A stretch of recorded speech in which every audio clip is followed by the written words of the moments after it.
और हरियाणा में होने वाले निकाय चुनाव के मद्देनजर दिल्ली में कांग्रेस की भी एक अहम बैठक हुई और इस बैठक में कांग्रेस के कई वरिष्ठ नेता मौजूद रहे। निकाय चुनाव को लेकर मंथन हुआ। नगर निकाय चुनाव की रणनीति पर कांग्रेस के नेताओं ने चर्चा की और इस बैठक के बाद कांग्रेस प्रदेश अध्यक्ष उदय भान ने बयान दिया कि सभी ने अपने अपने सुझाव निकाय चुनाव में मजबूती से आगे बढ़ने को लेकर दिए हैं। इसके साथ उन्होंने एक और बात कही और कहा कि ईवीएम पर लोगों को भरोसा नहीं है, इसलिए हम मांग करेंगे कि यह चुनाव बैलेट पेपर पर होना चाहिए।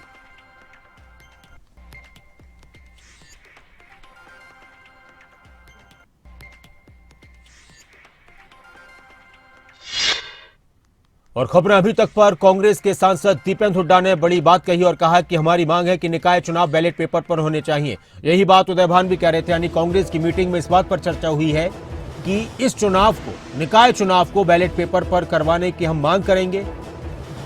दीपेंद्र हुड्डा ने कहा कि उत्तराखंड में भी चुनाव बैलेट पेपर से हुए हैं। चुनाव को लेकर सभी के सुझाव लिए गए। इसके साथ ही कांग्रेस सिंबल पर चुनाव लड़ेगी या नहीं लड़ेगी, इसको लेकर भी उन्होंने बयान दिया। तो लड़ेंगे सर, इसको लेकर क्या कहना चाहेंगे सर? ये हमारी मांग है। उत्तराखंड में भी जो चुनाव हुए वो बैलेट से हुए।